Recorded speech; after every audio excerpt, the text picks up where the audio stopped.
Nothing could be done now, as the decision has already been made and Orhan has been kicked out. Oliver tells Luna that they need to talk about immediate plans right now and claims that since this is the first time they would all be working alongside Philly, they will start from the 92nd floor and then slowly make their way through to the 94th floor. Luna, however, outright rejects the plan, claiming that she doesn't have a death wish like the others seem to have. Derek laughs at that, claiming how the hell could they have a death wish if they are starting from the 92nd floor, when they have already managed to make their way till the 94th floor. Luna replies that even if Philly is a highly skilled enchanter, they should start working from the lower floors first, and then maybe make their way to the higher ones. Derek again claims with that thick skull of his that they have already cleared floor number 93, so why should they start from lower down? Luna claims that they must be insane to think that since the 92nd floor contains the Black Dragon, and they barely managed to make past it the last time they fought against it. Anne laughs and replies that it was during the time when they had a weak-ass enchanter in their team,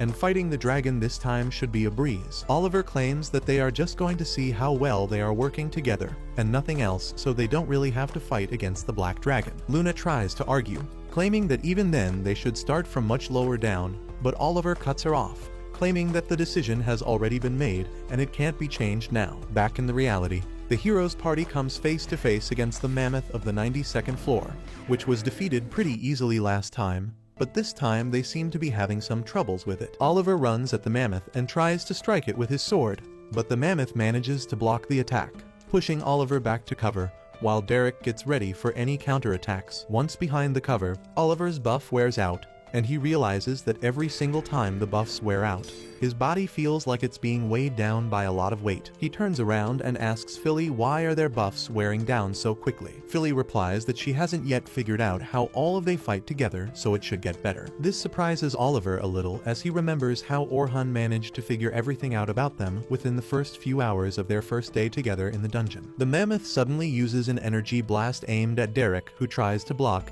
but ends up slipping, and the beam gets redirected at Anne, who screams at Derek for being an idiot. Even Derek wonders why his blocks aren't as effective, as this power blast should have been an easy thing for him to block. Anne decides to jump in the fray and shoots her fire blasts at the monster, but they barely tickle the mammoth, which confuses Oliver, and he shouts at Anne to take it seriously. But Anne replies that she is doing what she usually does, but for some reason her attacks seem to be weaker. Oliver tells Philly to boost Anne's magic damage once again, and she does as she was told. But even this time, when Anne uses her fire blast at the mammoth, it doesn't even leave a scratch. In retaliation, the mammoth uses his power blast once again, and almost hits Anne, who barely manages to hide behind a rock. Oliver is left stunned since Philly's magic is supposed to be much stronger than Orhan's, but still they are getting bashed against this monster who they didn't have any trouble dealing with the last time when they fought. Another power beam aimed at him snaps him back to reality as he barely dodges it, while the next beam is blocked by Derek. Oliver tells Anne to flank the monster, but Anne has no luck with that, as the monster manages to stop her and attacks, forcing her to run all the way back. Oliver immediately turns towards Philly and tells her to keep an eye out for the monster's attack and warn them. Philly replies that it's impossible for her to do that while doing all the other things, but Oliver tells her that it's the job of an enchanter to keep an eye on the flow of the battle. Anne chimes back at her, claiming that she is completely useless and they should have never taken her in the party. Oliver realizes that none of them seem to be as strong as they are used to be, and he isn't even able to draw the full power of his sword. In theory, Philly's magic should give them a massive power boost, so what exactly is going wrong? Before they could decide what to do next, the Black Dragon emerges from the depths of the dungeons and starts flying towards them. Luna starts sweating out of fear and screams that they need to leave this place as soon as possible. The dragon descends down to the ground, crushing the mammoth beneath him without any issue. Oliver is shocked, as he wonders why the hell is the Black Dragon coming out of his place, and this shouldn't happen.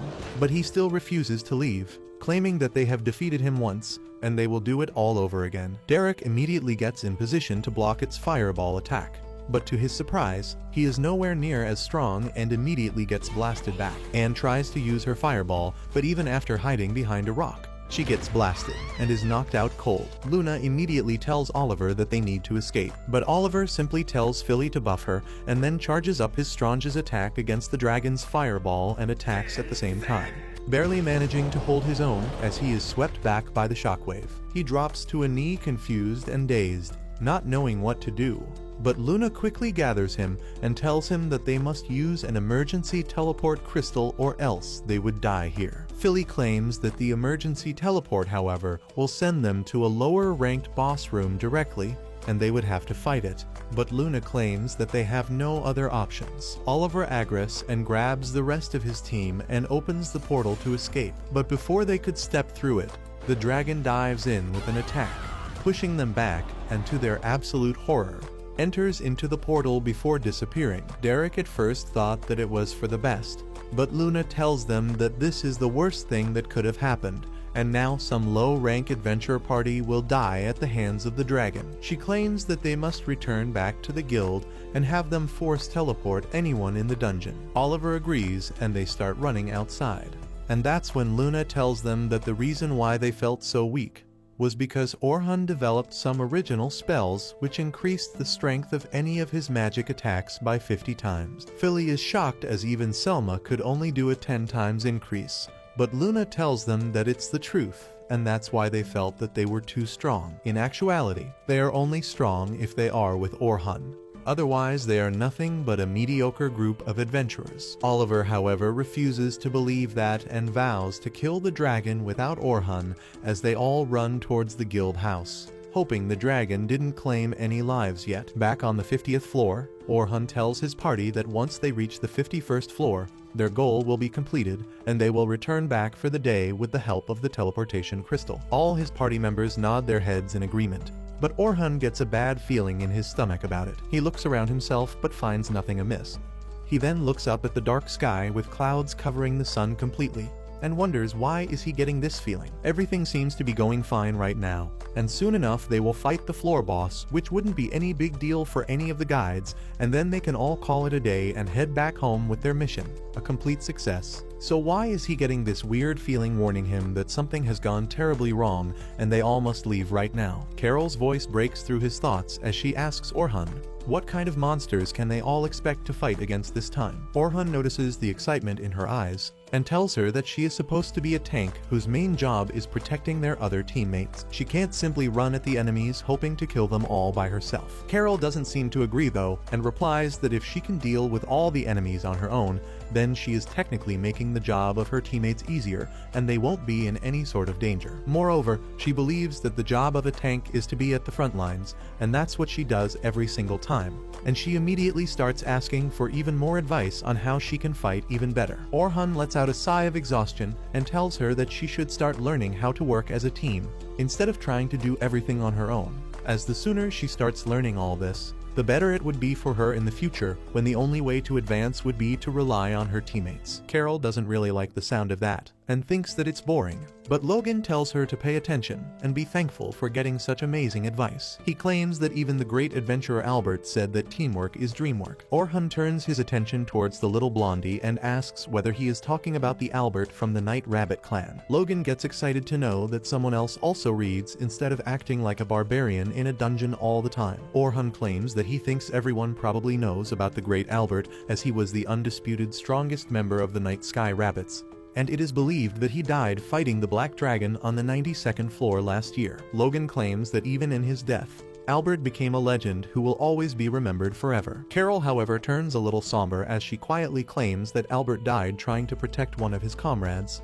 even though it was the job of the tank to do that. Her mood darkens as she continues to say that he knew that his death would mean Smiles disappearing from his family, but he didn't really care. That's why she thinks that the best way of being a defender is to keep the one you are protecting far away from you at all times. She concludes by saying that if she fights alone on the front line while her team stays behind, then they won't be in any danger and will be able to run away if things go south. Orhan notices the pain on Carol's face and decides that this is above his pay grade, and as an outsider he probably shouldn't pry any further. He decides to lift the moods a little and tells Carol that he will be counting on her today to deal with the enemies. And immediately her face lights up like before as she tells him to leave it to her. Sophia, the attention hoe, immediately decides to turn back everyone's gaze on her, as she tries being a pick-me and asks Orhan what are the things that she lacks and how she can get better as a teammate and as a mage. Hearing this, Logan also chimes in, claiming that even he wants to know how he can better himself. Orhan tells them all to calm down and moves ahead into the 36th floor,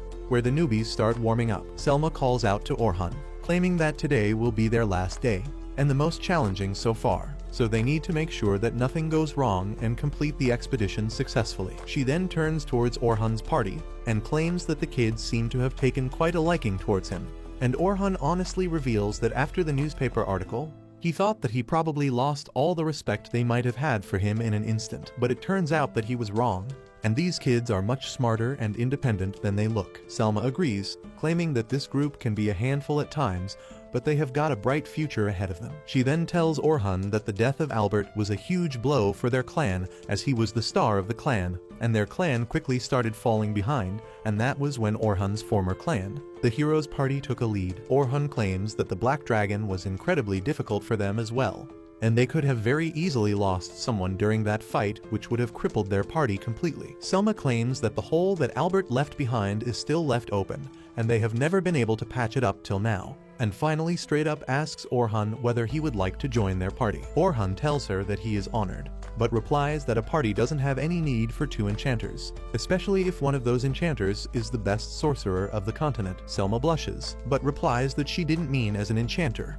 but as a swordsman. This catches him off guard, but Selma tells him that she will be observing him today and see what kind of skills he has as a swordsman. Soon enough, all of them split up into their own groups, and Orhan is left alone with the 3 newbies that he is supposed to monitor. Carol asks why are they splitting up so much, as she doesn't really like the idea of getting lost in the labyrinth of these caves. Orhan laughs, claiming that this is a good exercise for them, as a lot of times a party has to split up in order to check multiple passageways at the same time and find the one which leads to the boss room.